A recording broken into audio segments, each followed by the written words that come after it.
All right, we're going to call the meeting to order. Just want to remind everybody that Norton Media is here videoing the meeting. If anybody else is taping anything, just let us know, and we'll start with the Pledge of Allegiance. Pledge allegiance to the flag of the United States of America and to the republic for which it stands, one nation, under God, indivisible, with liberty and justice for all. All right, we'll start with the minutes of January 3rd and January 24th. Open meetings. Anybody have any questions or comments? Why did we vote? Why did we vote on them? Why did we vote on these in this meeting? They just came forward. They would, I mean, they're done. That's why. Does that, I don't know if that answers your question. We just got them.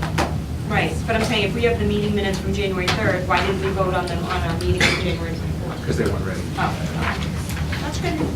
Any other questions? No. All right. Is there a motion to approve the minutes for January 3rd and January 24th? One thing, we can't do them together because Do that it was separate. separate. Yeah, I wasn't. Oh, you weren't here? Okay. So, motion to approve January 3rd. So moved. Is there a second? Second. All those in favor? Aye. And Dinesh, you were not here for that No, meeting? that's when we went there. Oh, you were? Okay. That's when I wasn't. 5-0. 5-0. So, a motion to approve the minutes for January 24th. So moved. Second? Second. All those in favor? Aye. So, in one, yeah. 4-0-1. Yep. All right, warrants. Kathleen? I have recorded and looked at the following warrants. They were reviewed and approved, and I wish to enter them into public record. The first one, $262,007.87, and also $485,137.83. All right, thank you. All right, student rep update. Hey, guys. Hi. What's going on?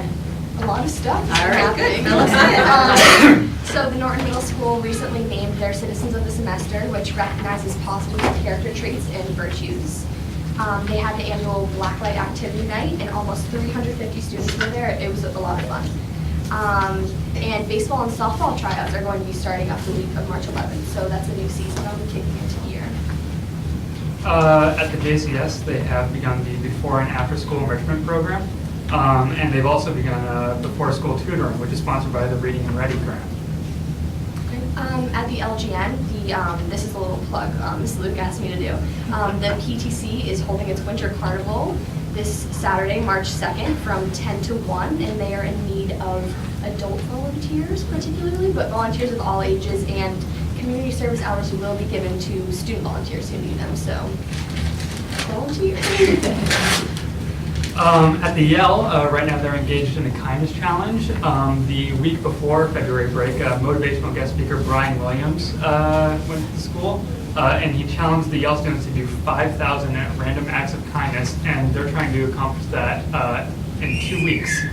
Wow. So, yeah, I'm rooting for them. Yeah, Pretty sure they can do it. The Yale student council members are keeping track of the students' progress, so I'm sure that's a lot of work. And also this Friday, the Yale PTO is hosting the Yale Family Fun Night at Altitude Trampoline Park from 5 to 9. And principal, Mr. Gagan, thank you, will be there to play dodgeball with the students from 5 to 6. That should be fun for some kids. Well, I'm going. Forget the students, I'm jumping in there too. And at Norton High School, there is a date safe presentation coming up on March 6th, given by Mike Dormitz to the seniors and juniors.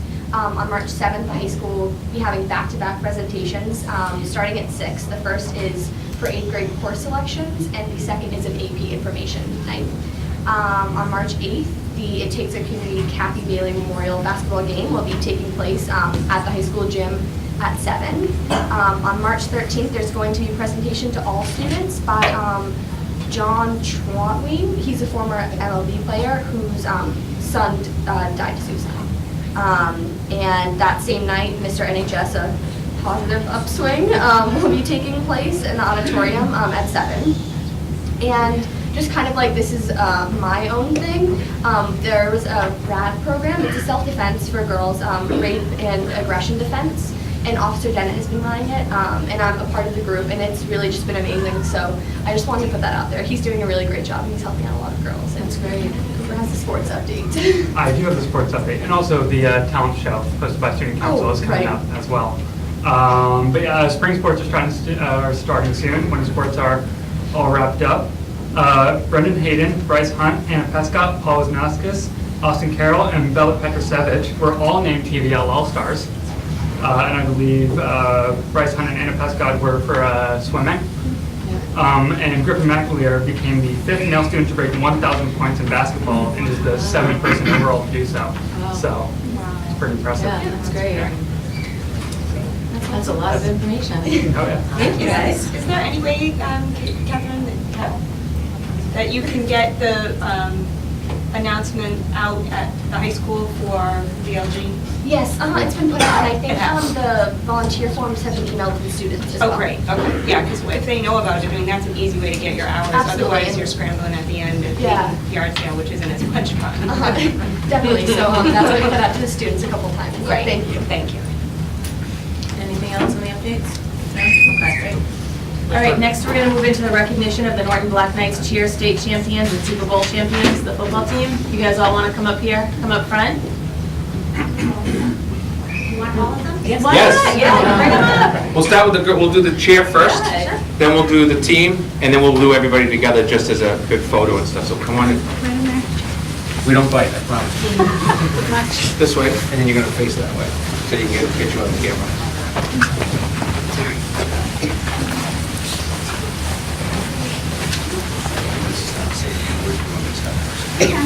I can. So I received some notification, probably a good month ago now, about how the Black Knights had done this year, starting with you young ladies, with chair, and then the team on the other end. And so we thought it would be a great idea to formally recognize the cheer squad and then the football team for its great year that it had, representing not only the Black Knights, but the community of Norton so well. So tonight, we give out little certificates that go with the team, and it just says to the Norton Black Knights 12U cheer squad, hopefully we got this all right, Massachusetts State Champions, and it's signed by me in recognition of the Norton School Committee. So congratulations.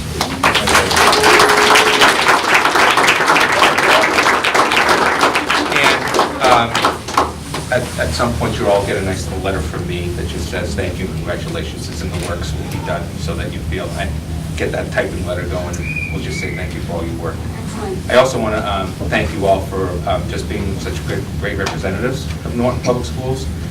It's always great to see that kids are doing well and you like what you're doing, and hopefully you continue to go right up the ladder into Norton High School down the line, right? So thank you. You guys can just stay right there, and I'm going to bring in the gentleman as well. Thank you.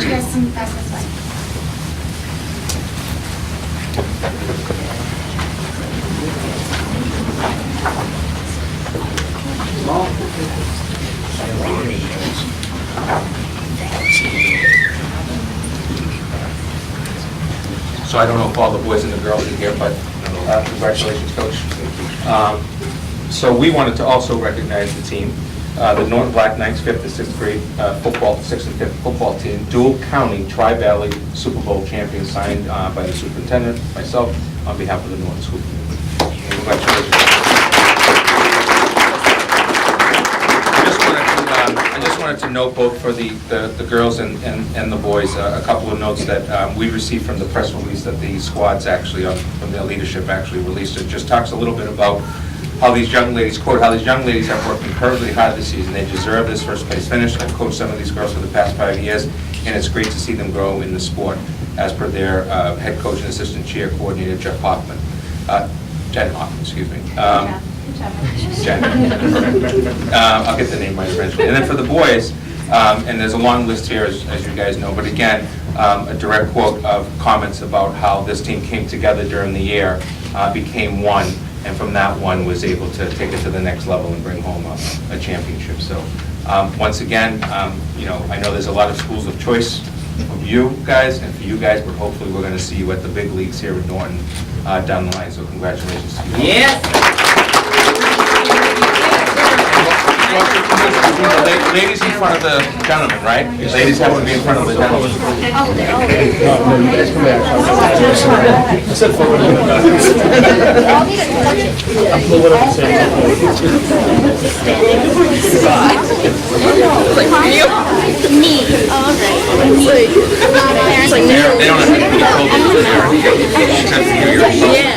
We're gonna take some pictures, and the parents, if you'd like. We'll take one with me, a couple with me, then I'll get out of the way, and you guys can take a big team photo as well.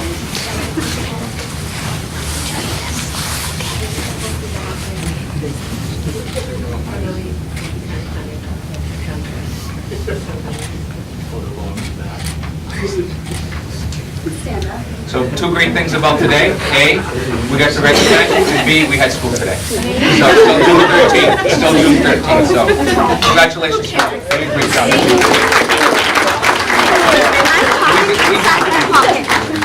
Yes.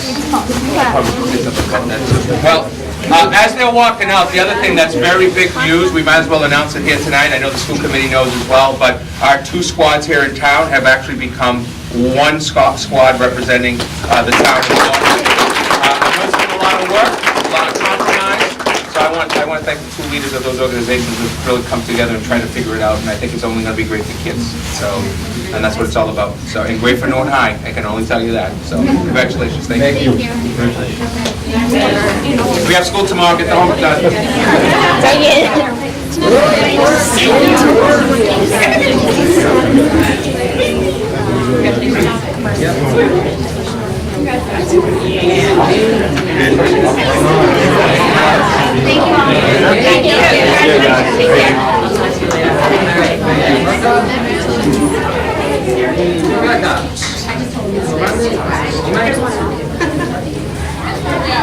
I did it! Thank you so much. I'll make sure that, and this is going to the middle school, did you say, Jen? The trophy cases, we give them. Right to the middle school? Awesome. Thank you. We will make sure it's taken care of. I'll hand it off to Mr. Goldstein tonight. Awesome. Thank you. All right. Madam Chair? Ready? Yep. All right. Recognition of the Norton Middle School Student Project 351 participant, Mr. Goldstein.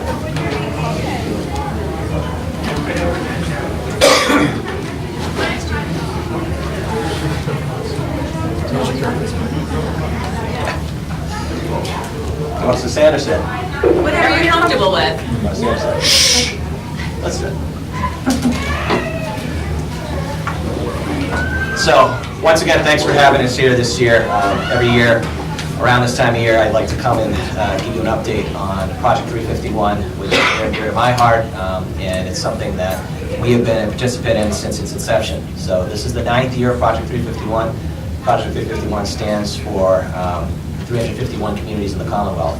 And so every year we are obligated to choose a very worthwhile 8th grader to represent the town of Norton in a day of service that usually is held on Martin Luther King Jr. weekend.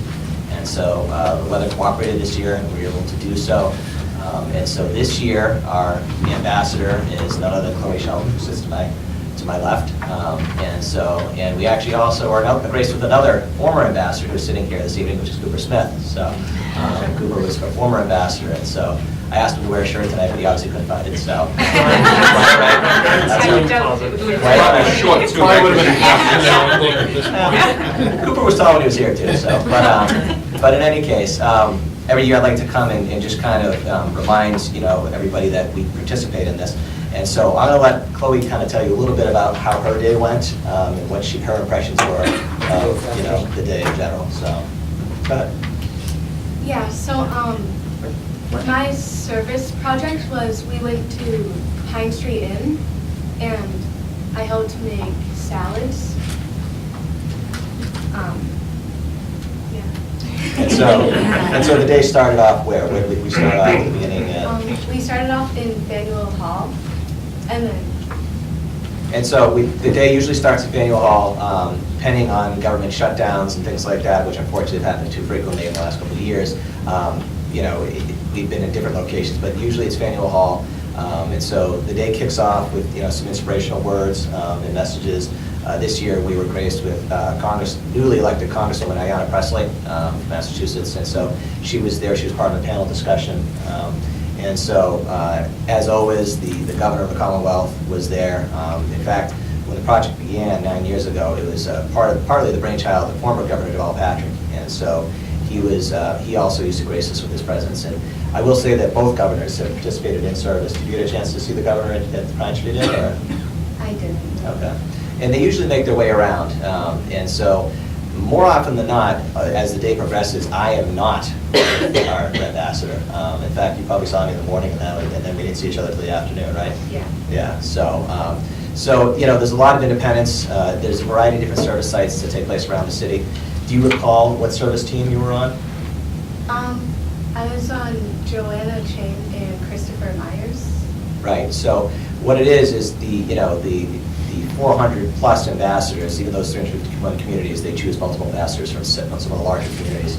And so the 400 plus ambassadors that are there get divided into different service teams named after service heroes. And so the idea is that these smaller groups then will fan out across the city to different service sites and engage in service. So the Pine Street Inn obviously was one of the locations where another former ambassador who's done really great things with Project 51 was there. Who was that? Bobby Portway. Yeah, so Bobby was there, who you all know very well. So he actually flew up from Baltimore for the event that day, for launch that day, because he's got such strong ties to that. So they got to work together all day. But in any case, so Pine Street Inn is always one of the service sites. Cradles to Crayons, which some of you may be aware of, is always one of the service sites as well. There is always a school that is chosen, a school in the city of Boston that's chosen, and then they have something what they call the service village, which is usually at one of the community centers there. And so there's a variety of different activities that take place. I ended up at the service village, so where they created care packages and they were doing things for veterans, that sort of thing. So just a variety of different things going on all day long. And so could you mention anything about some of the people you met that day and that kind of thing? Yeah, I met people from all over Massachusetts. There was one girl from Lincoln where she had to wake up at 3:45 to get there. I know how she feels. So that is part of the day. In fact, they do try and get everyone from all over the Commonwealth. So every year you hear these stories about the kids who come over. Kid comes over from Nantucket, for instance, because they have to take the ferry, or sometimes they fly, depending on how the schedule works out. But obviously the communities out of Western Mass, it's a 2.5 hour ride in, especially if the weather's not as inclement, then it can be 3 hours, 3.5 hours. So there's kids from all over. And then, what are some of the things that you learned that day? What are some of the things that, they kind of taught you about? Honestly, doing good things makes you feel good. So, Right. Yeah. It's as simple as that, right? So, and it's just, it's a great thing to be a part of. It does leave you with a good feeling every year to be there, to be part of seeing good things happening. And, I know that you and I recently spoke about conducting a spring service here. So we're going to be kicking off that very shortly, which is usually a clothing drive, right? yeah. Yeah, so we'll be doing a clothing drive here. Usually lasts about 2 weeks, or I think maybe during a week this year. And then in the springtime is usually at Gillette Stadium. One of the big benefactors, and I know there's some controversy surrounding this right now, unfortunately, but one of the big benefactors of Project 351 has always been the New England Patriots, the Patriots Foundation. They host us every year for the reunion at Gillette Stadium, and Robert Kraft has been very generous with his time and with his wallet, so to speak, towards this organization. So. I'm not paid to say that. I'm just letting you know. So, but that's pretty much it in a nutshell. It was a great day. It's always a great day. So I just wanted to give you folks an update about that. So. You mentioned one of the places might be a school. What would they do there? It's school vacation, so they're not Right, and so interacting with the kids. exactly. And so every year they try to choose a different, either it's a high school or middle school, that kind of thing. A lot of times what they'll do is they'll paint murals in school, whether it's an inspirational mural. I know one year I ended up at Brighton High School, and for those of you who know Brighton High School, it's a giant fortress up on a hill. And so we ended up painting the school colors, in like a line or ribbon all on the walls all around the building. So it was a huge undertaking. So. Is it 8th graders from across, or is it different? It's all 8th graders. Yeah. And then, they can continue on with their involvement in the program, because there's a variety of different ways to, continue on with your involvement. So they have the Regional Unity Corps, the RUC, they call it the RUC. There's the ALC Alumni Leadership Council. So should Chloe want to do that, she can then, apply to, be part of these things after 8th grade, so she can continue her good work in the high school, so. It's great Norton's been able to be involved with Project 351 for the past 9 years. It's really nice to see, and for students stepping up year after year. Chloe, thank you for taking time out of your day to represent Norton the way that you did. We appreciate it. Nice job. So we'd like to also formally recognize Chloe, so come on up. First of all, as she comes up, I want to thank Mr. Goldstein publicly, who's been the person that's really been supportive of this program here at the middle school year after year, so thank you for taking his time away from his family on a weekend to work with the students and so on and so forth. So Chloe Shelton, for participation in the 2019 Project 351 program, we recognize you tonight on behalf of the Norton School Committee and Superintendent. Congratulations.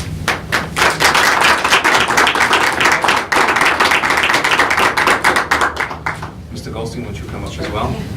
Joe, open it. Yeah. Sorry. That's okay. You're a little tired, No, it's okay. Tired is not it. It snowed it. Could have rested and snowed it. Could've called it. I lobbied for it. Mom? Sure. I'll You go don't on. want to- Just to take one, not to. Well, meeting can't end until you take a picture.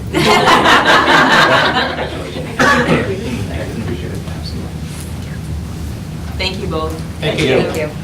Recognizing students, as the committee knows, is one of the things that I love to do the most, not only from our younger students that we get tonight, but this young lady is someone who has really excelled as well on her own time and merit with support, I'm sure, not only from our staff, but also from our family.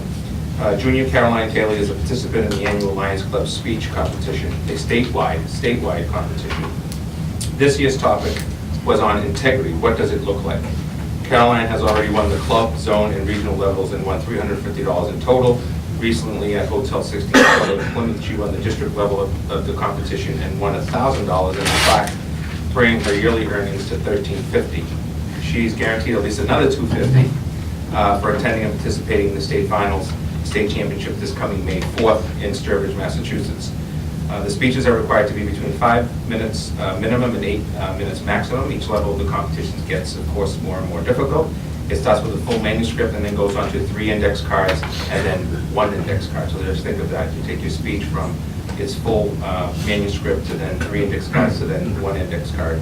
For this past competition, Carolyn had her entire speech memorized. I can't even do that. On a side note, Carolyn last year won $1,600 as she was the state runner-up at the state championship on the topic, the effects of volunteerism. She came in second overall in the entire state of Massachusetts. Let me just tell you, someone who's been involved with this competition for a long time in both various districts, actually going back to 2000. It's not easy to see a student come back and go for the gold again. So we wish you well. So we would like to recognize you tonight as well.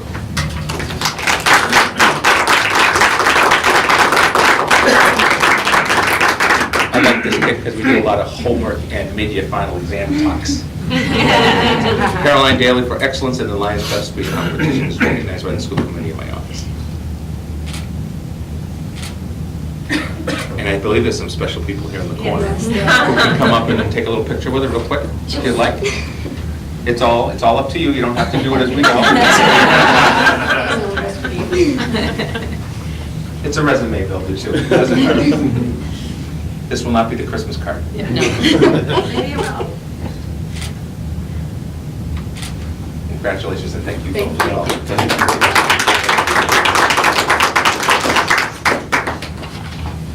Best part of my job. Makes the meetings fun. Nice job, Caroline. All right, so now we'll move on to review and vote on Little Lancers price adjustment. Mrs. Kiefer and Mr. Wells. Yes, we have, for FY20, we're proposing a 5% increase to the Little Lancers program tuitions. The last price increase we had was about 5 years ago, so we're about due for it. On this page, we also added a 5 full-day option as well. We have not established that yet, but wanted to have the pricing available if we do decide to move that way. On page 2 of the handout, you can see that we have our FY19 current expenses and FY20 projections. The FY20 projections include that 5% increase. Looking at ending this year in the revolving fund with a balance of about $43,000, which is about the minimum that we would recommend having in there for contingency purposes. You can see at the end of the second year, we would build a little bit up to about $93,000, which would allow us to support further salaries and items for the program. Does anybody have any questions, thoughts? I just want to make a comment that one of the reasons we're setting it up this way is that because we do see in comparison to other districts through Chris Kiefer's work, who's here tonight, as well as Matt, that this is financially a very good program versus competition. And although we do not want to just go to the competition level because we want to make sure our families have access, it is time to start having a financial plan instead of waiting until things get, to a point where you're running a negative, which I know at least a few members of the committee always worry about. So I'm recommending the recommendation as forwarded. Okay. So no other questions or comments? Do we have a motion to approve the price adjustment as recommended? Is there a second? Second. All those in favor? Aye. And so on that as well, I know that through Chris Kiefer's work, and Jean and Rita supporting her as well as all the other administrators that are involved to try to make this work as right as possible, and its teachers that are in the program that have been asked, to go through some change after 20 years of pretty much the same stuff. I just want to recognize our Little Lancers teachers and support staff that are in that program, because as you know, I've met with them, and I know Chris does on a regular basis. Change is not the easiest thing we do, but we are trying to make sure that we're a universal preschool program, and that we're recognizing all types of students, including those that we are legally bound to work with, and providing families the opportunity to be part of us, and providing us the opportunity to actually work with students who maybe we do need to work with. And so the program is going very well. I think we see pretty much a duplicate for next year in terms of where we're headed. That's been a little bit of a back and forth. But at this point, through the recommendations that have been made, I think having a little status quo is not a bad thing. Let's do it again and better, and then let's see if the following year some of the changes is something that we need to do. I hear a lot of positive about the program, so nice job to all you guys who are working hard. There's a lot of comments made, and people are very happy with the program, so it's nice to see it kind of grow. I know my little one was in Miss Diane's class, but it's just nice to hear and see the changes that you guys are making. So, thank you. Both of mine were in there, and I can't say enough about how fantastic the program was. And seeing other kids in the program and seeing them grow up, what an enormous effect early intervention has on kids. Yeah. I mean, it's just undeniable. So, kudos. All right, anything else? All right, next up, the Unified Boosters update. This year. Yes. So I've been meeting with a group of 3 folks and myself for a while.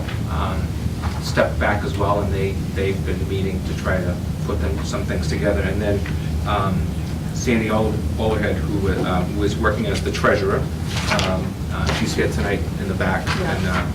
And Sandy, feel free to comment as you wish. Forwarded to me and to the chair via Anthony Puccino, who's been acting as the acting president of the group, trying to bring everything together. Some concerns about bringing the group together, where we're almost there, but the concern really comes down to how do we make sure that organizations are coming to the table with very clear documentation of money collected and money going out. And there's some concerns. There's no finger pointing. It's not about that at all. There's no rumors about misuse of funds or any of that. That's not the issue here. The issue here is where's the paper trail, so that the organization can start with a clean bill of health, if you will. And she's made some recommendations in terms of needing to pay for a CPA and or an attorney to take a look at making sure that as an individual group is registered non-for-profit, they can give us a very simple fact sheet, if you will, of financials, and who's got their check, if you will, versus the big group for those that are is filling in for those who don't have a non-for-profit status and come under the umbrella of the big group. Also, whose checks have they had? As you know, some of our non-for-profit organizations in the past and currently have checks and collect on behalf of that booster, but they're not registered non-for-profits. And as the names change, the checkbook potentially changes. And that, as you know, has been one of my #1 concerns. It's never been about control, although I do believe that having a unified group does lead to some positives in terms of being able to tackle some of the issues that we've been talking about for at least 2 years now.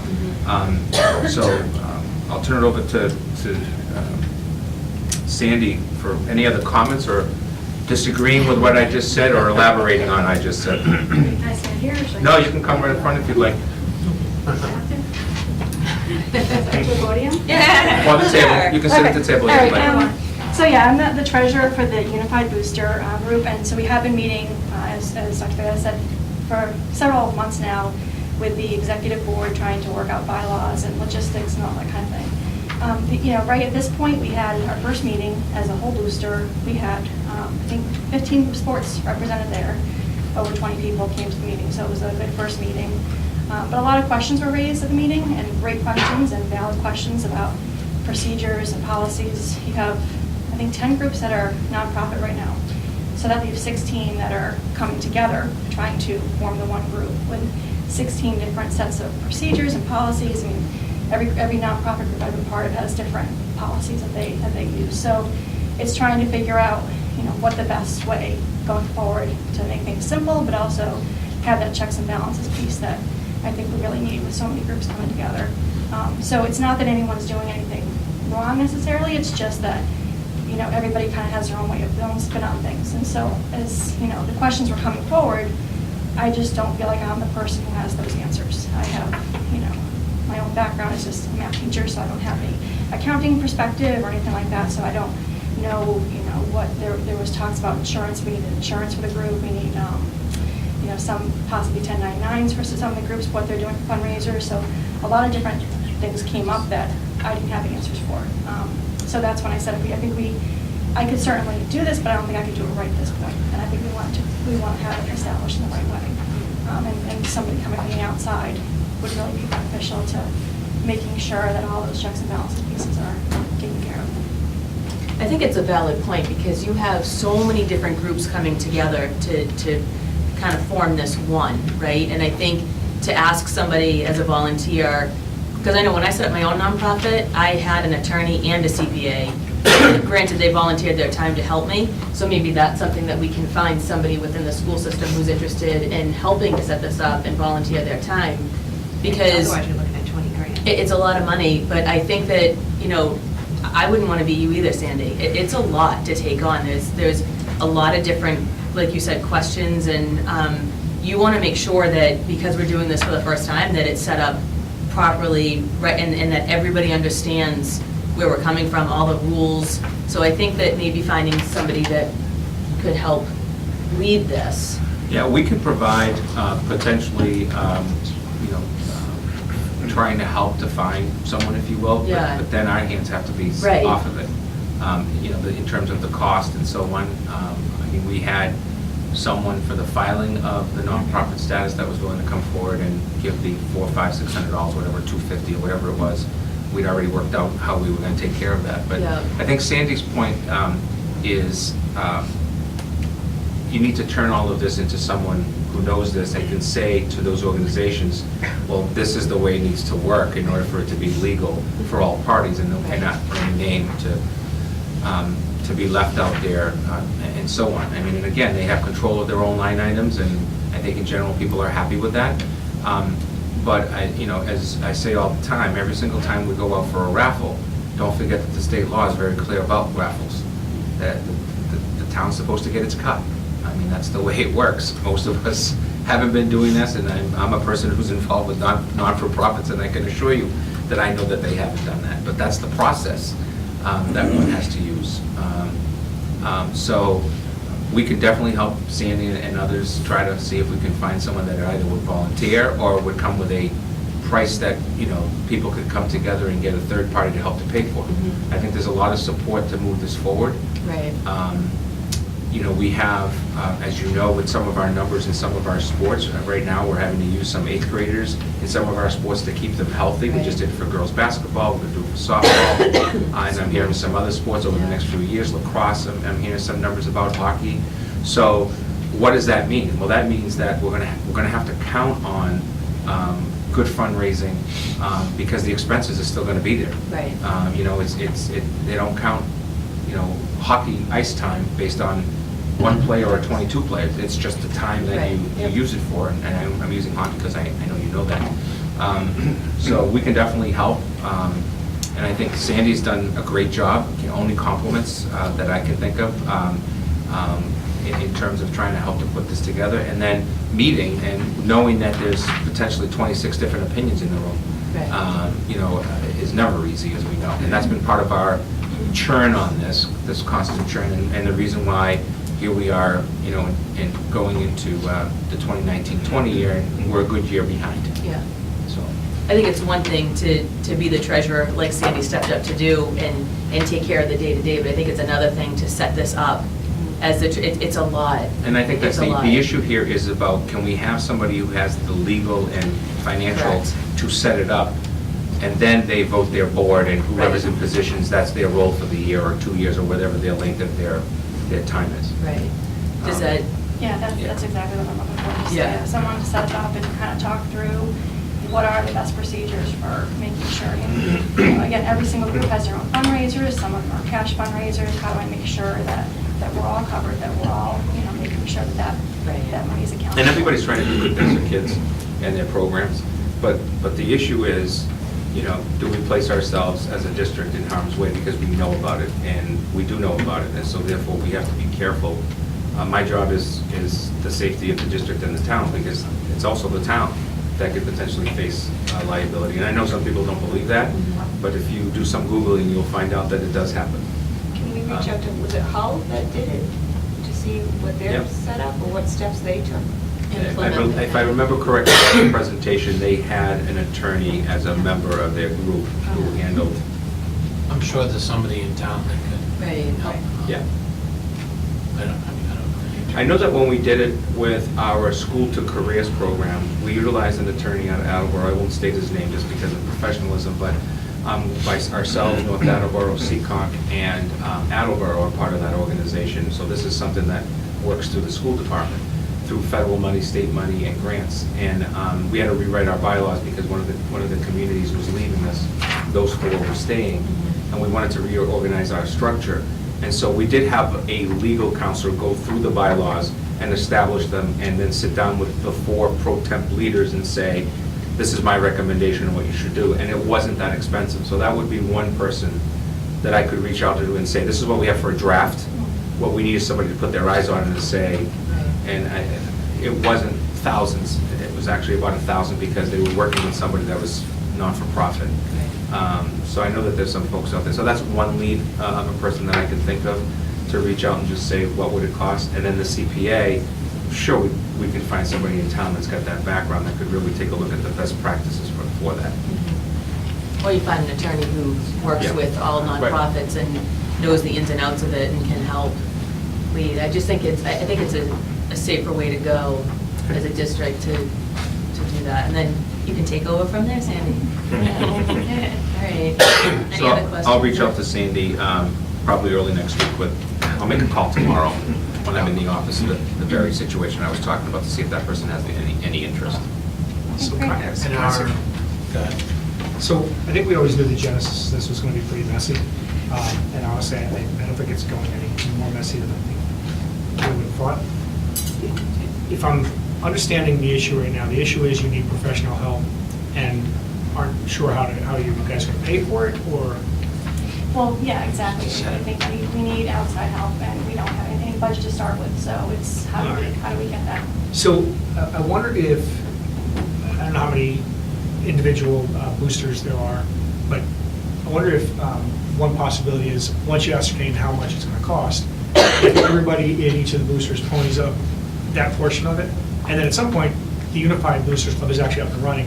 And the theory was that with the Unified Club, we could go out to people like Horizon and the ice cream company, et cetera, and pull in larger pots of money. So my suggestion would be if everybody kind of ponies up their part of that up front, and then basically once you start fundraising, you can actually go back to the Right. to the Reimburse them, if you will. organizations. Yeah. Reimburse their So, line items. so no one's worried about, hey, we don't want to, we don't want to lose this money, because theoretically you're going to get it back, right? So that's what I would do, just to get the professional, Is that a bad idea? rather than go hat in hand and try and find somebody to do it for free. I'm We can look guessing at that those it wouldn't be options. overly expensive. I mean, it's not like you're hiring somebody for Because, countless hours. you know, the biggest issue is going to be asking a current non-registered, non-for-profit, what has been your process, what have you used, can you show me some receipts, what does it look like? Yeah. And then saying, this balances, check, we put it in this pool. Yeah. Versus, this doesn't balance, so therefore everybody knows that there's a negative balance here or a positive balance here. Not because of any wrongdoing, I want to be very clear, but just because of the way it's been done. It's been sloppy. quite But it's honestly. sloppy, and so therefore, Because I don't think you're you going to know, be able to, through forensic accounting, go back and account for everything.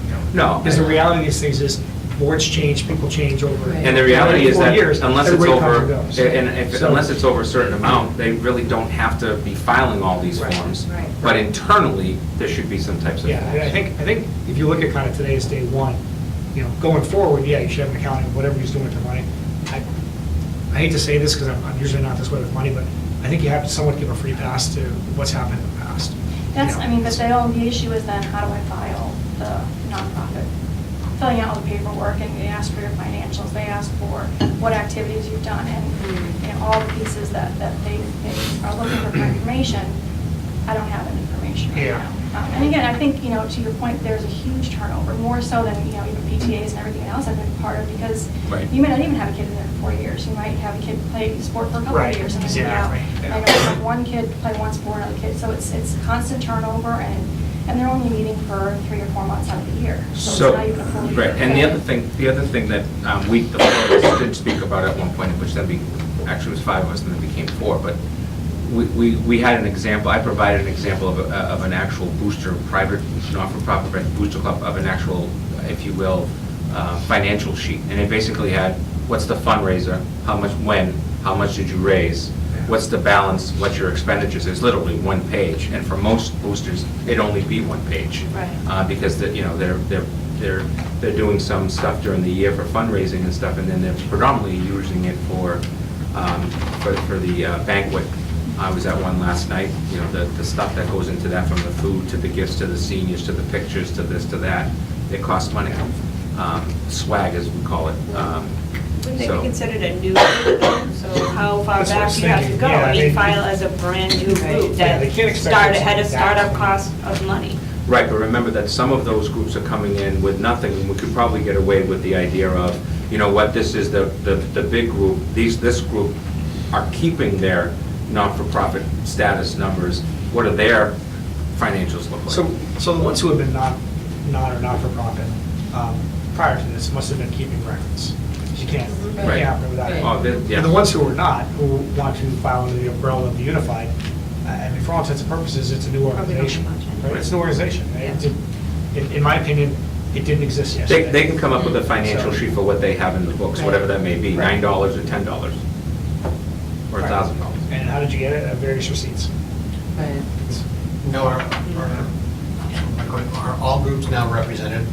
I know there was, They're as representative as we continue to reach out and fill in the holes from year to year. I mean, we've had people that were here when we started talking about this who were no longer with us, no longer with the sport, because either their children have left or... I think the 2 tennis, boys and girls tennis, I currently don't have a booster group at all, and I think girls basketball, maybe does or doesn't, I'm not sure. Okay. I don't recall what our position was on people who decided they didn't want to be part of this. Well, but they may not have a booster group. She though. said I don't think they have a They booster No, the group. tennis doesn't, but the basketball, do we think basketball does or does not? Girls basketball? I don't know the I don't girls' think- basketball. I can does. Find out. I can send you Yeah. a list. I have a recently updated list that we can send you in terms of what sports are still missing someone. So Sandy brings up a good point, actually. So the sports that don't particularly have a boosters club, I don't know that we want to exclude them for that. Is there a way to kind of still pull them into the unified? Yeah, there is. I mean, they could still be girls, whatever, boys, whatever, and have a line item. They're still gonna need someone to like lead that group in order to fundraise, but. Again, it's trying to reach out to people when their season hasn't even started yet. You know, Yeah, it's the yeah. season piece of it is really making it challenging because you're trying to find a treasurer, or they don't have a treasurer Right. yet. You don't even know who you're reaching out to. Right, exactly. So it's, yeah, even that part of it gets kind of tricky. Yeah. I think And I'll we send you definitely the emails. knew that this was gonna be complicated and not easy. I think it's worth it in the long run, you know, so thank you, and to everybody else who's really working hard to make this happen. I think we'll get there, it's just gonna take some time to do it the right way. Right. Yeah. So girls basketball does have a booster club. Yeah, again, I'll get you, I can't memorize which ones have it, which ones don't, in terms of. No, we're told they do. Thank you. So what was our position on booster clubs that said? Now, are you saying that they Well, didn't we come had- to the meeting, or they haven't said a representative at all? I'm pretty sure, I could be wrong, I know the two tennis teams for sure, and I thought it was the third one was girls basketball that didn't have a rep listed in the spreadsheet in the chart, so. So it's not, I so it don't might be know a if case it's where a- they don't have an organized booster club, they just may not have a rep right now. I don't know which of Like these. tennis, it could have been 2 senior parents and now they're gone. Right, right. Once their season starts, the next parent in line would have to Right. step Well, up. basketball, Basketball, Just if ending, so it was there should be basketball, something. we don't know it yet, so. I put it on my notes to provide you an Okay. updated list of who has what according to what we know. I'll cross-check it with Sandy, because she was at the meeting that just took place and knows those folks. And then, if we don't have a name, we just don't have a name. And as Sandy just notes, it's more than likely just because there's no one there right now. Right. We're out of season, we may not know again until the fall in some cases. Yeah, and then you'd have to obviously probably involve the AD at some point and the coach, because they're gonna need something for their season, and they're gonna need parents or somebody to take care of it, so I And mean. not to hype this too much, but if we don't know who the representative, who the people are, et cetera, I would actually be more concerned. I'd be more concerned with somebody who has a booster club and we know who they are. Yeah. Because, to me, that tells me they're out basically fraudulently When raising we- money, we don't know where it's going. Right, so. But I also think we need to figure out, is it a true booster club? Yeah. Or is it one person Or is it a who's- group of parents who Right, just they're raise just enough trying to to- do what they need to do? Right. But Or if they they're trying trying to- to raise it though, Right, I right, think that's the right. problem. The problem is, And we don't know we don't know if they are. We don't know. I think we need to find out more as to those yeah, groups. they may what's- raise no money at all. They just stand on the sidelines and cheer. Right, it may be parents paying for what their kids need.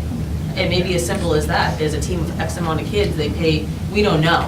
So I think that we need to find that out Yeah. first, because I'm not sure. I All did right, we'll reach get out up to to the coaches of any of them that we didn't have a representative for, so I included them in an email too, when we had our first meeting, and asked them to reach out to anybody who might be interested. And so, this speaks to the biggest problem that I have with all of this, and that is who's when and where and why, and the district has no idea, and is potentially receiving gifts, payments, and so on. And as much as I don't want to stop that from happening, because it's a huge benefit to the student athletes, it's a liability for the district. To have, it's Norton Public Schools, Norton High School, Lancers, Town of Norton, by the way, I'm on the team when we're doing a fundraiser. And we have no name behind it, that's a problem. That's a problem. And that's been the onset of this from the beginning, that it's not about keep your individual status if you want and come under the umbrella if you want, but you need to have a registered not-for-profit status. And if you know you're going to be under a certain amount, it costs almost nothing to do it. If you know you're going to be above something, I think it's 50,000, then it's a very much more complicated process. Most of ours are not over 50,000, but we just had a registered non-for-profit booster club in one weekend make $16,000. Our cheerleaders, they did a fantastic job in one weekend. It was published and everything. It was fantastic. They're registered, they have their checkbook, they're in line with, they have their people who are so on and so forth. Our first and 10 have been, and there are others, I'm just using those off the top of my head, but that, getting statistics of how much, where, when, and how is actually happening. Okay. So we just need to get information on those three? We'll get information on all of it as it pertains to the names, that we have, and are they formally or not formally, of which, as we heard earlier, 50%, more than 50% aren't, 10 are, 16 aren't in general. Yep. And then who are those leaders, if you will, and how are they doing it? Okay. Okay, thank you. Thanks, Sandy. Thanks, Sandy. All right, next up, vote to approve school choice funds expenditure for transportation consultant. So we are in the final year of the most recent 3-year busing contract, and we'd like to hire a transportation consultant to help maximize the efficiency of the routes, try to bring more bidders to the table, and help with the bidding process. The amount is not to exceed $9,995. And do we think we can get that under that amount? Yes. Yes. I'll be meeting with them. I'll be meeting with them tomorrow. Now, do they also, I think one of our previous meetings, we talked about maybe looking at privatization of buses. Would they be able to share any knowledge they have on that? Or is Well, this that's- more to enhance the bidding so we can look? It's both of those, and actually a third part, which is to take a look at the efficiencies of our current system, where we believe that it can be better than what it is. But yes, we will ask for, if you will, the knowledges. We've both contacted districts, as I think I said about a month ago at one of the meetings. And our biggest issue is the creation of benefits, the potential for hourly rates, the potential to have secondary employees for runs that people are out sick for, paid vacation time. That's our biggest issue. It's actually a bigger issue long-term than the actual purchase of a bus.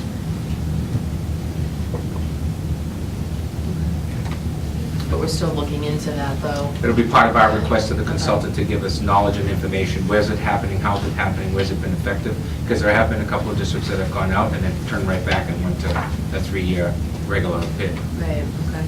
There's also some, I know that Upper Cape area also has some split situations where they're running their own, kind of like we do with our own internal special education transportation, but then we also have to go out to a vendor.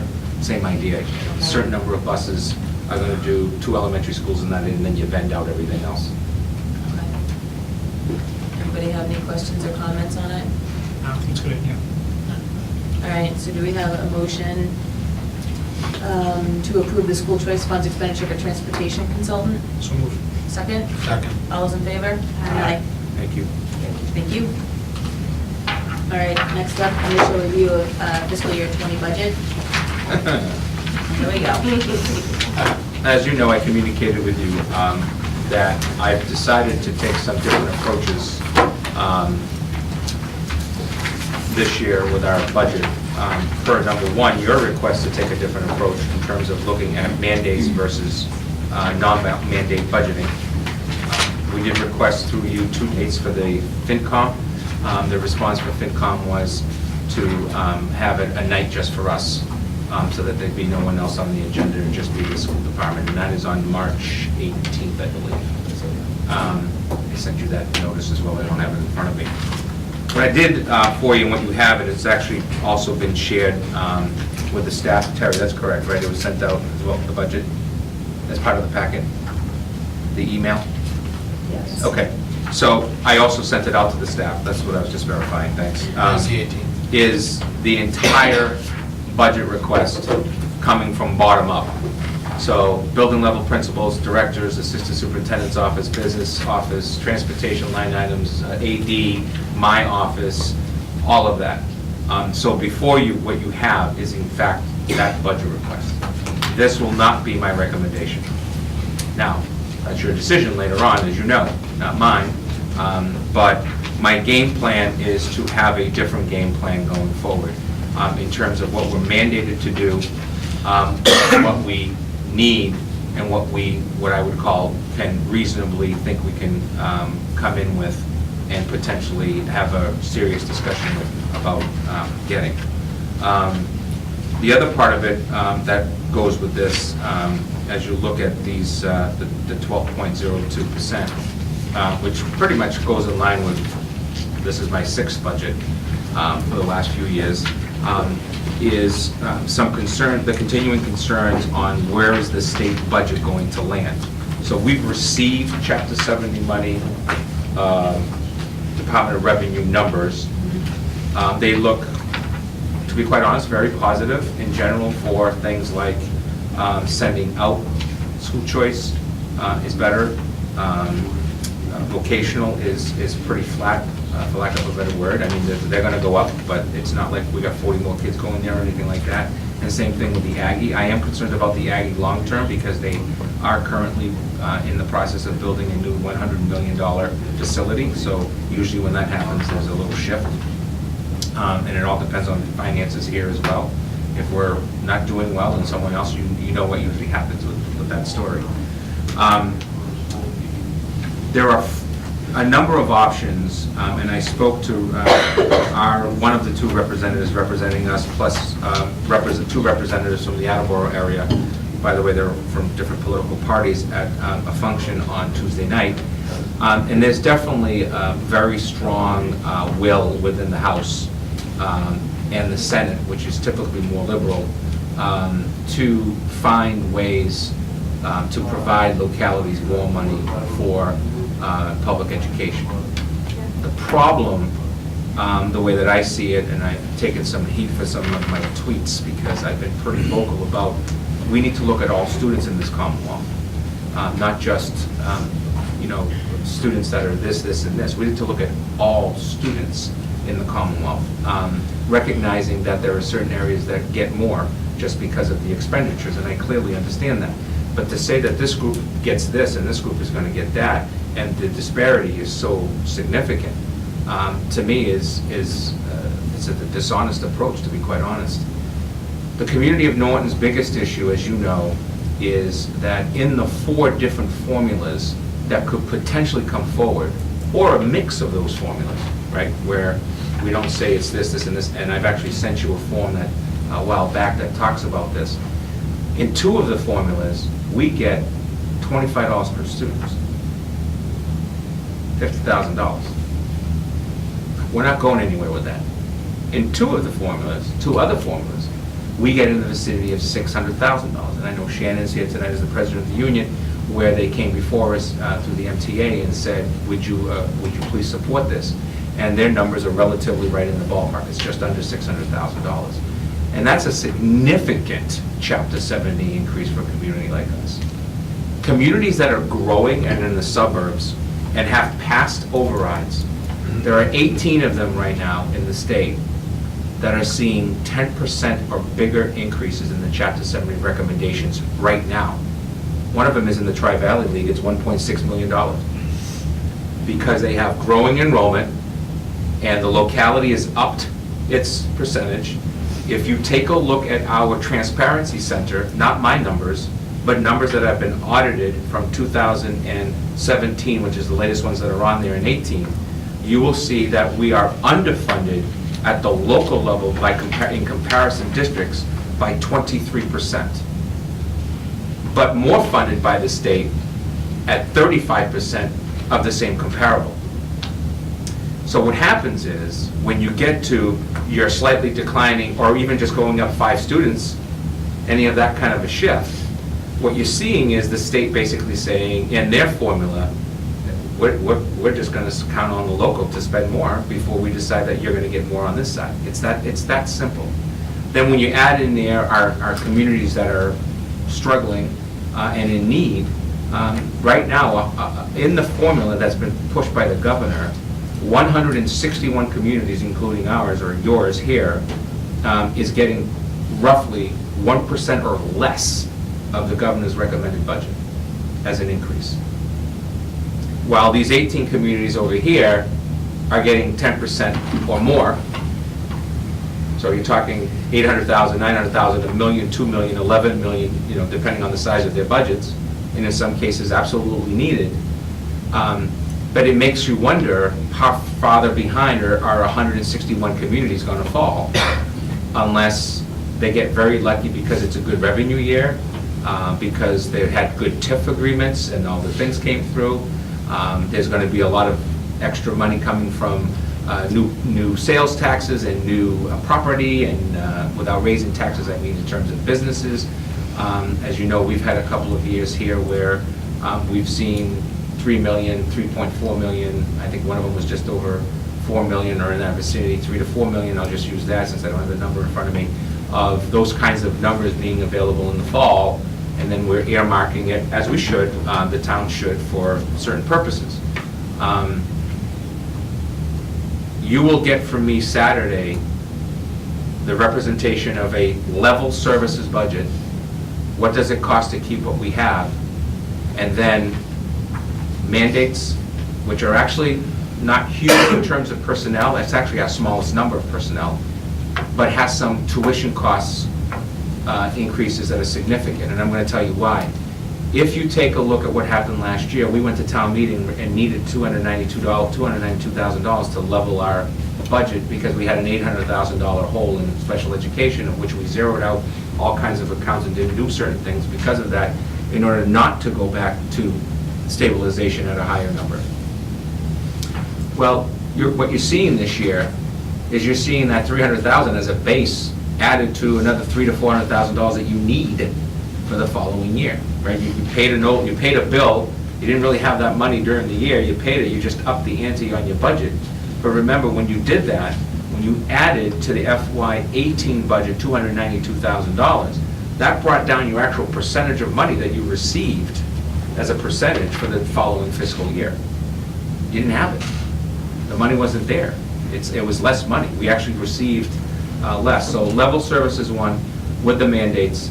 And then I'm concentrating on the two areas that I think are really important. Number one is the shift at the secondary level of reinstating health wellness classes in 6 to 12 and actually restarting them up critically.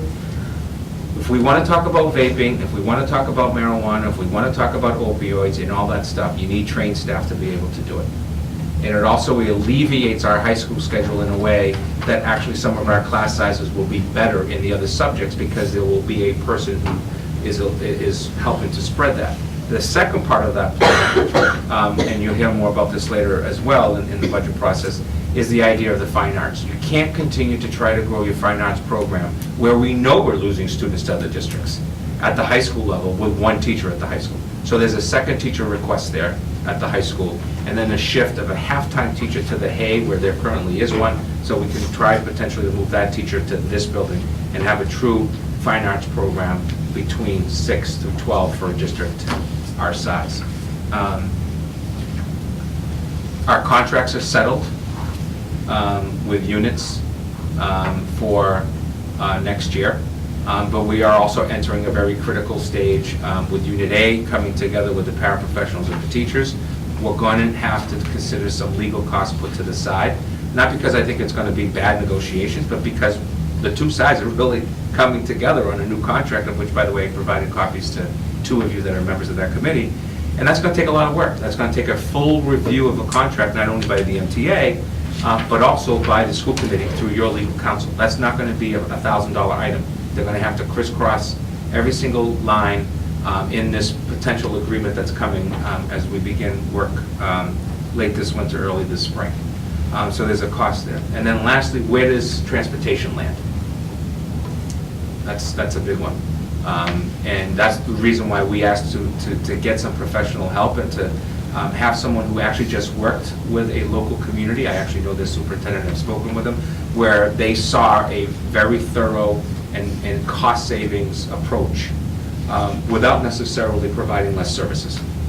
That's the key, right? So, with what we just voted on for this consultant, they have to move fairly quickly because we need those numbers and ideas for the budget we have to submit. Correct, and as you know, the budget can continue to change until the May town meeting, so we have some time, and the person taking on the job, again, tomorrow, will have some hard deadlines from us on priorities in order to provide you folks with priorities. And I think it's really important to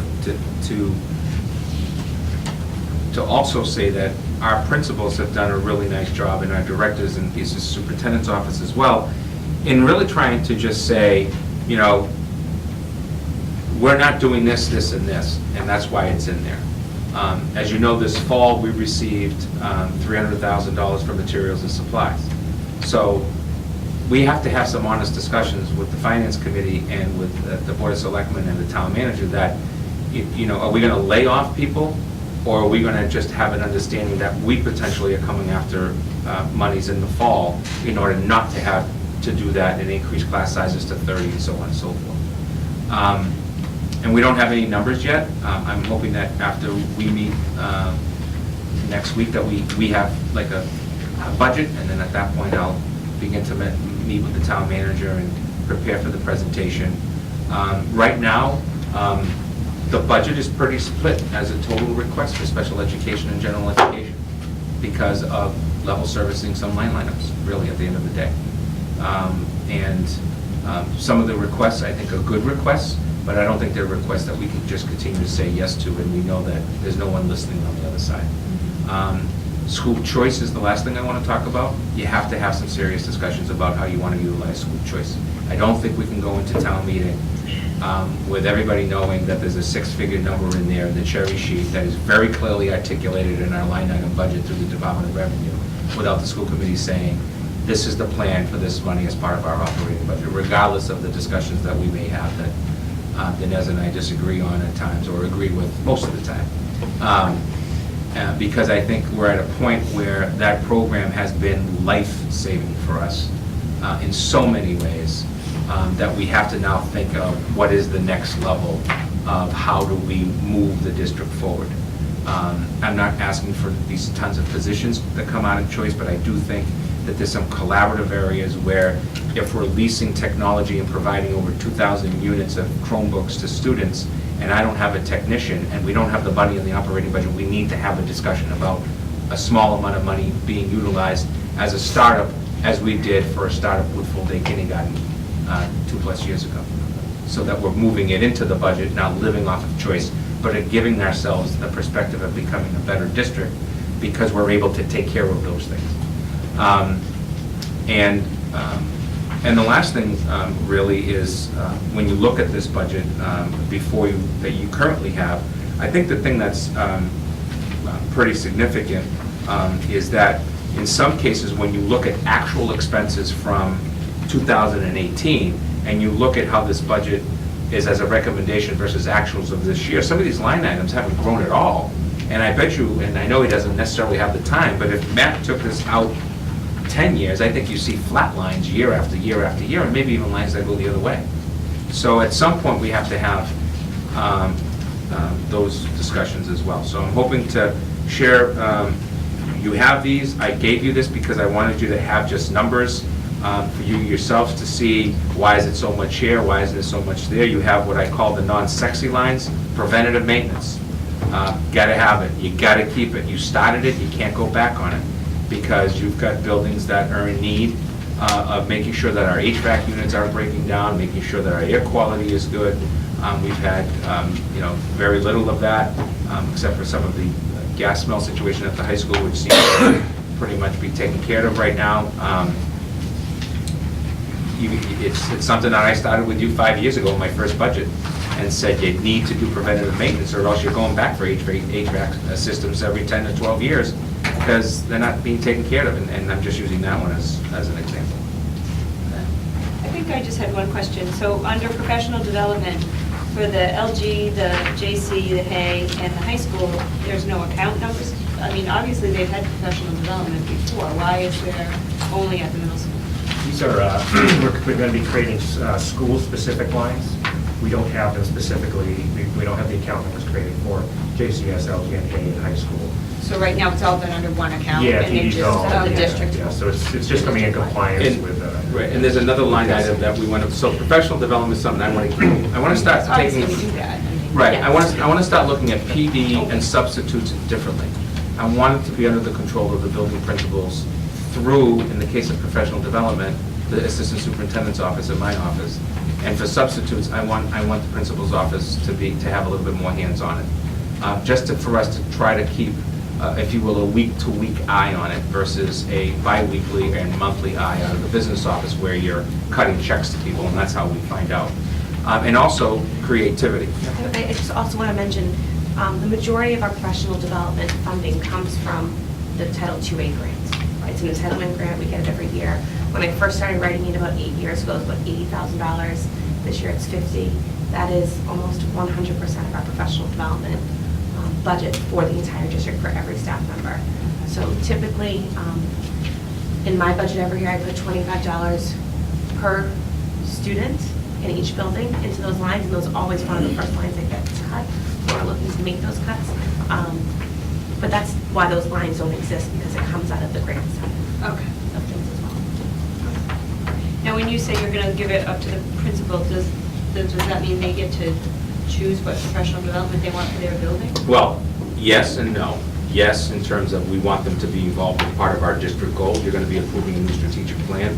We just can't, that strategic plan can mean is something a little different from one building to another. For example, at the high school, college and career readiness as a goal may look very differently than it does at the LGN, but it's still the concept of that. And we need to create those and what they mean for buildings as part of the improvement plans. I want the PD to be grounded. Jen's been pushing for this in many ways, because as we tried to bring together a PD committee district-wide, it's hard to have people who leave at 2:15 stay until the 4 o'clock meeting. And so what happens, we don't end up with representation. And then people complain. And complain, because rightfully so, I'm not targeting them. But local control is one of the, I don't want to say it's the biggest change that I'm proposing as we move forward over the next 3 to 4 years, but my goal is to send more and more money under the controls of the schools and their principals, their school councils, and their school improvement plans than it is necessarily out of my office.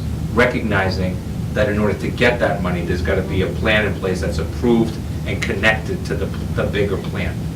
So that is a different approach than we've had in the past. It's something I've been thinking about for a long time, but it's also an opportunity for someone like Karen, for example, who's always, I hate to say it this way, but our saving grace to find more technology for everybody, for those principals to come together with Karen's office, Jen's office, and even Jean's office with special education, and instead of us saying, oh, we forgot those people, oh, we forgot that classroom, the principals are saying, listen, I got 17 classrooms, and I got 20 of this, and I got 30 of that, and that's how this needs to work. And how is that prioritized through the technology budget back to the local level? So those are the types of things slowly we're going to work on. It's not going to be just a vast change, but local control can work with people really understanding what it means and how it should work. Yeah, I mean, I know this goes back years ago, but I think some of the teachers in here can speak to, sometimes on professional development day, somebody would go into a class that they had no need for, Right. which to me was insane. Why are we paying for that? Yeah, and we can't guarantee. So to have somebody in there that could, that professional development should be just that. We should be making them better teachers. And if you're giving them something that means nothing to them, you're just wasting their time and our money. And we've clearly understood, at least in the last 3+ years, that teachers teaching teachers is something that this district really appreciates. I mean, it's been probably the #1 feedback, positive feedback from the professional development is, I can't believe I'm an early ed teacher and I just learned something from a high school teacher who does it this way, and maybe I have to do it this way, but still, I just got a new tool that I can use in the classroom. But I think it's important to send some of that focus back to the schools to, for lack of a better phrase, I don't want to use the word decentralized in the way that I think it's going to come out, because we're still going to be centralized in many ways, because we have to have a plan in place. But I do think it's important that, principals might say, well, I have a 3-year installation of this. I'm going to do it in a 1.5 years because I'm going to do this out of my budget instead of that out of my budget. And there's some great research that says that can work. Of course, you got to get more than just level services funding in order for that to happen, but that's part of the plan as well. And it's an opportunity for us to look at things in a different way as a district, without necessarily just doing it the same way that we've been doing it. When you talk about the school choice, that we need to talk about that, are you going to have suggestions? Yes. Okay. Yep. We'll have them for you at the workshop. Okay. And you'll have all weekend to stew on it, and then next week you got to vote on it. Whatever that vote may be. Yeah. 3-2, 4-1, 5-0. It might be 1-0, nobody else shows up. I can assure you that the plan is not going to be a surprise but it also shouldn't overwhelm anyone on either side of the aisle on how Yeah. you feel about the expenditure of that. Because I think it's important for us to recognize that it can easily become, in the next year, a $1 million line item. That doesn't tell you something. We're competing, and we have people who want to come here, and if we can keep our class sizes in a range that's feasible, which next year's projections say they are. I'm not recommending cutting of staff at this point at all, even though I've got some numbers where I could do that. I think that it would be a good thing not to, and keep some of those class sizes at better, and potentially, at the end of the summer, come to you and say, listen, X number of kids came in this grade, we should really consider opening another section. And it may not be a happy thing for people to vote on, but as I said to you before, 90% of my colleagues, that's what they're doing, because you're being competitive. And in competition, I think you all know, is one of the things maybe it's one of the things I help to bring to the district, but more importantly, I believe in it. Yeah. You know, we have to be competitive in this type of a world. We can't just do the same old and think that parents are just going to go to Norton High School or Norton Middle School or our school system. They have too many choices. I think I just have one comment that I feel like I want to make about school choice, and it may not be a positive comment for some, but, and I'm not looking at Dinesh when I say that, by the way.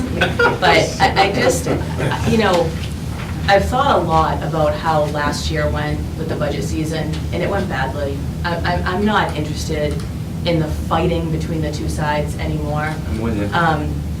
I think that, you know, we still have worked together over the last year. I feel like when it comes to school choice, we're in a political standoff, and I'm exhausted by it. I understand how some people feel about school choice, but as I sit here on school committee, you know, and I've thought about this over the last year, I feel as though it's my responsibility. The reason why I sit here is because I wanted to make a difference for our kids, for our families, for our town.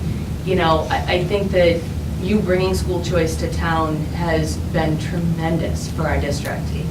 And yeah, and I'm tired of the political standoff between the town side and us with the school choice money. It's almost like this pawn in this game, and I'm tired by it.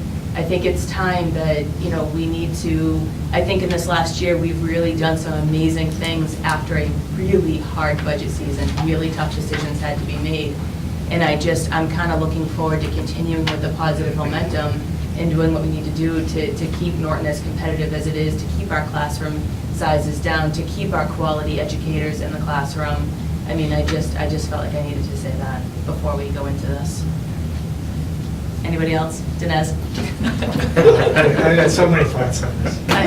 So, All right, motion to adjourn? I mean, listen, I'm not unreasonable about the school choice. Yes. My issue with it is, and always has been, that once you get into operational budgets, it gets really tricky. So, Joey just mentioned, if, you know, it's not inconceivable that a year from now, whatever timeline was, it's $1 million letter. If Foxborough or Mansfield vote tomorrow for school choice, you may go the other way. You may start losing students. So, while I absolutely get the need to use this, my fear is, once you put it into your operational budget, let's say our operational budget this year, I think our number's 31.93, whatever. Call it $32 million. You have $32 million operational budget, and you're using $500,000 of it from school choice. So next year, when you go forward and say, okay, hey, our budget request next year, we start at that $32 million. But we don't have the $500,000. We're already $500,000 in the hole. The town isn't going to say, oh, well, you're $500,000 in the hole, so we'll backfill the $500,000 and let's start your fresh from there. So we'll give you $500,000 off the top, and now we'll move forward with what you need. The $500,000 is going to be gone. We're going to be in a hole to start, and we're not going to get back up there. I absolutely can envision a world where we have an MOA with the town that says, if this scenario happens, you have to backfill us. Sure, I'm okay with that. But I'm not okay with leveraging our future on the hopes that school choice money never goes down. I think it's a mistake. I think it's a financial error on our part. That's my only issue with this. And I don't, you know, we've gone back and forth. And I will say one more thing, Joe, before I 100%, when we first instituted this, and I always bring his name up, Phil Lynch and I sat here and we talked about it. He said, this can never be for operational, because you're going down a dark, deep cave, and you're not going to get out of it. And unfortunately, over the years, we've gotten into a situation where we essentially had no choice. And I've said in many meetings, I've said, listen, I'm voting against this, because I think in principle we shouldn't be doing it, but I absolutely understand the need to do it. Right. So I voted against something that I knew in my heart we had to do. I still stand by the fact that this should never have been for that to begin with. And quite honestly, it kind of circles back to, we continuously get underfunded. And this is not to say why we get underfunded. The town doesn't raise enough revenue. We all know that. This is not a town versus schools thing. We don't raise enough revenue, so we're constantly underfunding ourselves, so we constantly have to commit a financial error. It's a self-fulfilling. But how do we ever stop that cycle? And maybe this is something we can discuss Saturday, whatever, but how do we ever stop that? Because we're not gonna pass an override. Right. It's not gonna And happen. unfortunately, the solution to it is not whether or not to use school choice, because that's not the problem. The problem isn't whether or not we're using school choice. The problem is we're underfunded. We don't raise enough revenue as a town. That is really the problem. It's not a cost issue, because honestly, I've been doing this for a long time. I've been at school committee for a long time. Our education costs are not out of line with what we provide. It's not like we're overpaying. Right. It's not like, Right. we don't have golden chalkboards or whatever. I don't have chalkboards anymore, smart boards. I gave myself. That's what we're getting at. Go on back. They'll be golden though. So we're not spending. Just wave a wand at it. Gratuitously spending. It's not that. It's a revenue. So my only counter to that has always been and will always be that you should consider using it in operational strategically. Full day K is a perfect example of that. Okay, it was a $300,000 line item. Again, I'm not We understanding. budgeted 150 in the budget, and 150 from choice, and the following year, 75 from choice, and the following year, 0. It was all in the operational budget, right? A strategic move. I think that's some of the discussions we need to have again And we in had other that areas. discussion, and we agreed with it, and we said, Exactly. that is absolutely perfect. Right. And you know what? And we caught flack for it. Right. We caught Yeah. flack for it, because it said, well, you said you didn't have the money. Well, we really didn't. Well, We didn't have the money. We pulled what it out people of forget is that we essentially- put 50% Yeah. up front in the operational Right. budget, and we kept it there. Right. And we kept it there. It never changed from that line item, because So- we took a lot of heat for it. But I don't think people Well, are what they really. forget is that we had 13 things on the list that we wanted, we did the one. Yeah, right. And people don't And we did it with necessarily school pay choice. We didn't have attention the money for the to, other 13, the other. but they don't pay attention to it being school choice versus budget. They don't know the difference. They're not sitting here going through this like we are. To just townspeople out there, they just think that we have this pool of money. Doesn't matter whether it's school choice or budget, you know what I mean? They're not gonna, And I'm not saying that, next year, the year after, I'm not saying that definitively school choice is going to go and turn negative, but it could. And if it does, what's the plan then? yeah. I that's- think that the Because- plan is though, I mean, the way that it's been trending with going up, I mean, the more that we offer in our schools, the more we're gonna have Right. kids.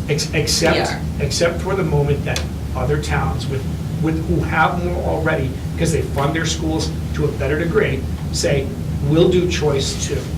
And then all of a sudden, that spigot dries up, and that's my concern. Because as much as school choice right now is what we call a saving grace, and I agree, it's been a saving grace, it will be the death knell when we lose it. It will be a death knell. We have to be prepared for that. We have to make sure that we avoid that situation. We have to strategically That's plan why, for it. and that's why I, generally speaking, am against using it for operational things. Right. So, Yeah, but that's not to say we can't pull some of the operational stuff out as a one-time. Agreed. I'm sure there's one-time things. Exactly. in our We've done budget that. kindergarten was, Right, it just has like been done. kindergarten. Take off the top. It has been done, Right. yeah. I think there's a middle, I think The there's a biggest middle. way that school choice personnel stuff is done by many of my colleagues is exactly what we did with full day K, where we knew we had to offset tuition coming in, basically for salaries. That's what it went for. I think it was 20 or 30,000 that went to actual materials and supplies in that vote. So we knew that strategically, this is going to be a good thing for us. And to be quite honest, over the last couple of years, your kindergarten enrollment with school choices taken a nice chunk out of that $150,000 and put it back into the system, which is kind of interesting in itself. We always fill those spots. We always fill those spots right away. I mean, we're already getting calls. So, with registration, we're, I think, next meeting or the meeting after on the school choice. I think it's next meeting, the 7th, next week. Thanks, Terry. So this is something to think about, and I'm going to come to you with some strategic ideas about it. And again, the March 7th is a voting day. We have to get a budget to town meeting, to the town, present it, and you still have the ability to change your line items as you're moving forward, as well as the town. We don't have a number from the town yet, but I expect the number to be better than what we got last year. How much better, I don't know, but I expect the number to be better.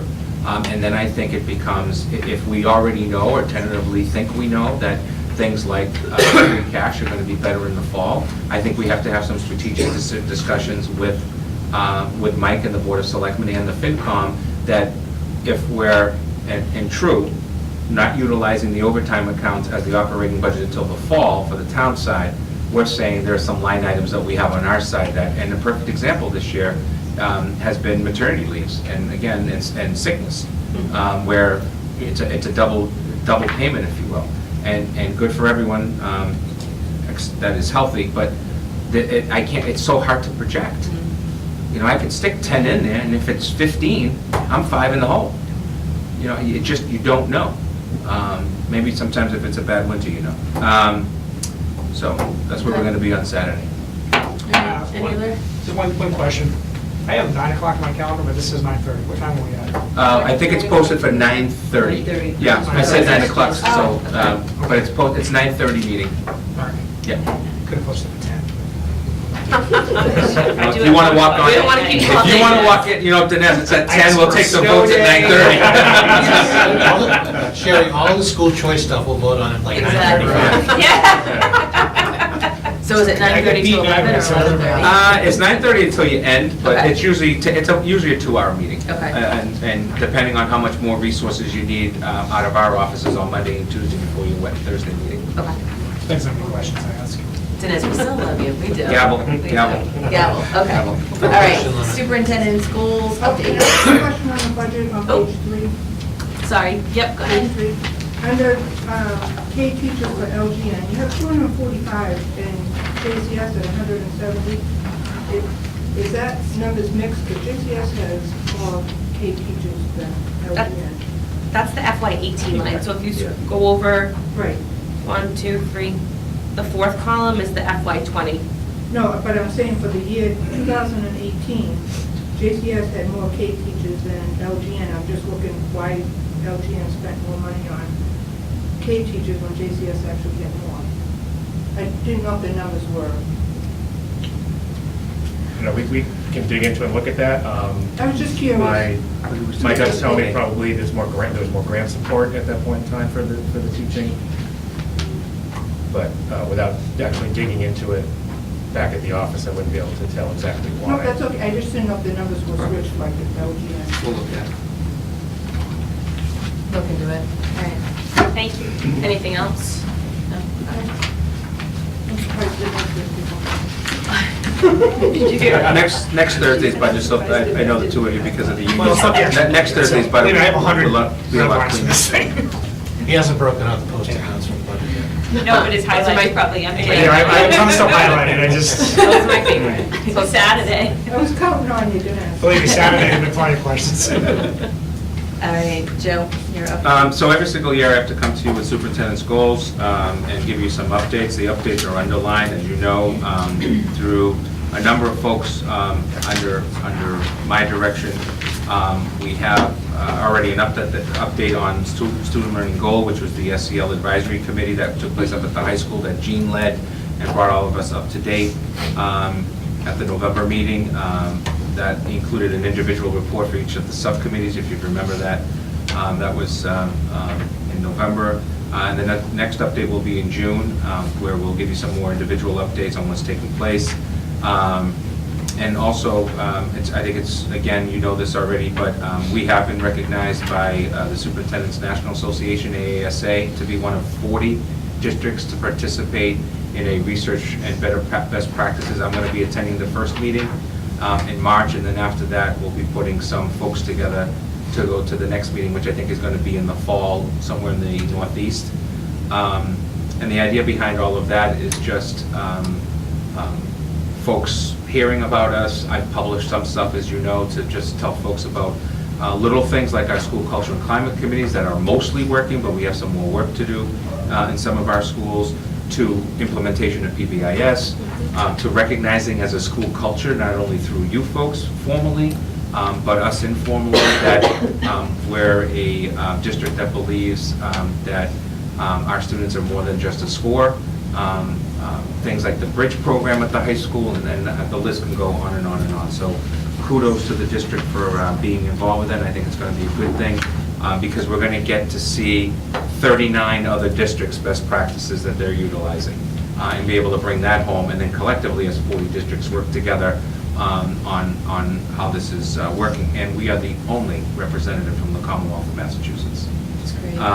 It's a great thing, Yeah, and it is. I hope to really run with it. Yeah. So I'm noting that as partially implemented and partially completed. I'm not even sure it'll ever be completed, so, but we've implemented. Goal number 2 is to take a look at some data from Panorama. I want to thank a number of people on this, but really leading through Jen's office, the Panorama Education Student Success Plan portal. I can't wait to show you that. It's incredible to be able to take a student and look live at their attendance, along with their discipline, along with how they're self-reporting twice a year on their survey, and their grades, literally updated on a regular basis. Nightly. So we have like, that's. So you can take a look and see if a student's grades are going down and why. You can look at a calendar that says it's in red how many days they miss of school. They're a Monday, Friday kid, or they're a Wednesday kid, or at all grade levels. So we're really excited about this because we think it's going to be able to help us support all students. The student that all of a sudden has a crisis and needs some further support, the student who's already having issues, or the student who, you know what, that student does really well, and you know what, we're really not keeping too much of an eye on that kid. What more could we do to support that student? So that's implemented. I would say it's not completed, but it's, again, at least partially completed, but completed that we're implementing it. Professional goal is the learning walks. This will be talked about tomorrow at the leadership team. I want to go back to some data walks. I've kind of gotten away from it, to be quite honest. I put it down as a goal, so I plan to spend the second half of the year doing a little bit more of that. And that's it. You don't have to vote on these now, because you will vote on them at the end of the year, and then, actually, I think we evaluate this year and then next year. I can't remember. I think I'm on the 2-year cycle right now. Joe, when you get a chance, can I just get I don't have that first page in my packet. I just have goal 4, 5, and 6. You Okay, just said that's a it. copy. Are you gonna, okay, thank you. Yep. Yeah, I didn't, there's only, mine was one side. I wonder why it started at 4. Oh. Yeah. Oh, yeah. I had That's okay. It's a All copy, right. it's a copy. Yeah. It just only got one side, no problem. No problem. All right.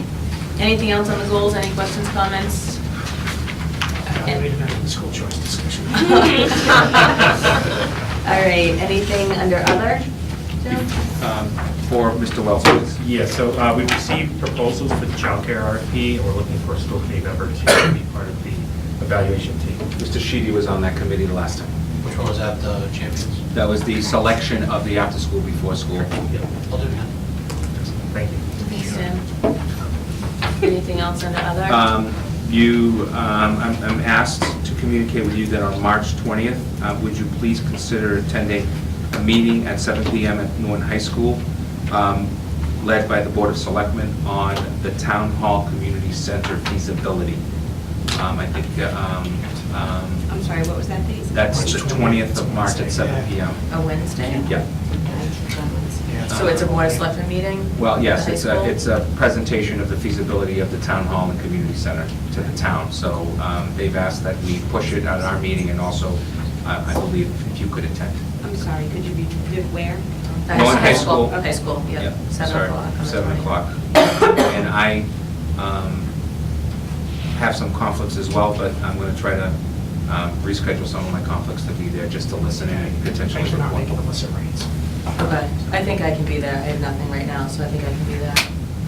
I heard, I I heard it's not raining Saturday, by the way.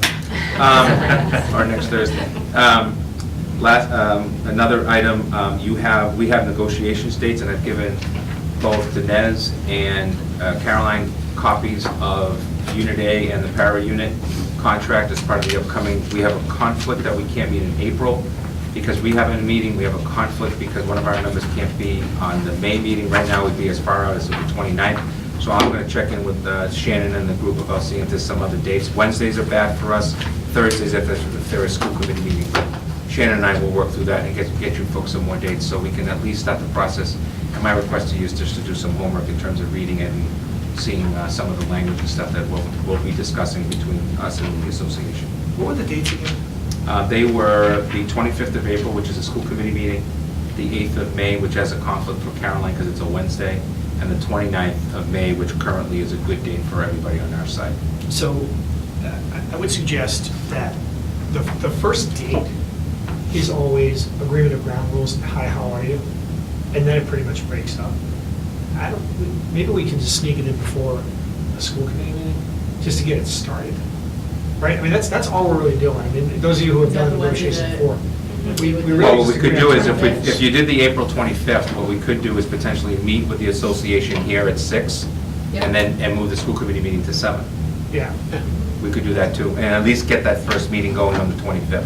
because that's all we do, is we agree ground rules and then we pick a date. It's also an opportunity for the two sides to agree on the ground rules and also introduce the teams, because I think the Right. teams are going to be bigger and different. I know our side is bigger and different. Are we? Yes, we'll be adding some folks to our side. Okay. So will you let us know if that's, And I don't mean the size of the superintendent. Let's give it. I know, it's a little. So we're definitely changing? I would say that we change the school committee meeting that night to 7 PM, and what we'll do is we'll hold the negotiations in this building. That way, everybody's already Do we want to here. make sure that everybody can make that?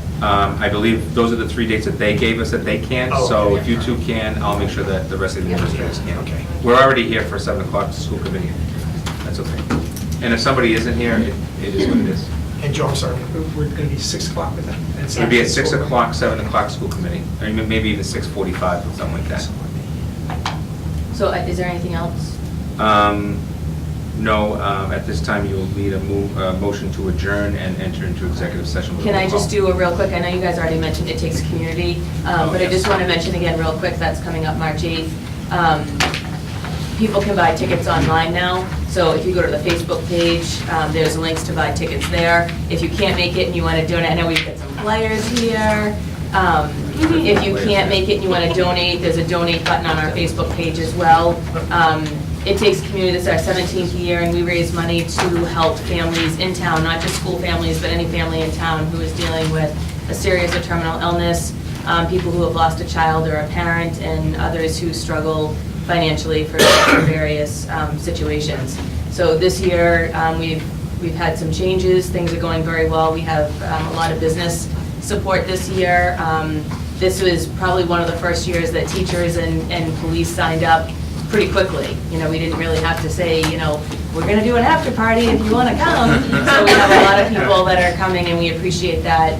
So definitely check us out on Facebook, It Takes Community, or you can email itacnorton@gmail.com with any questions or if you wanna buy tickets. All right, so we need a roll call motion to go into executive session and not return to general session for the purposes of litigation. Dan? Yes. Carolyn? Yes. Dinesh? Aye. Kathleen? Yes. And I am a yes as well. Okay. So Thank you all. we'll adjourn Thank you. at 9:08. 8:08.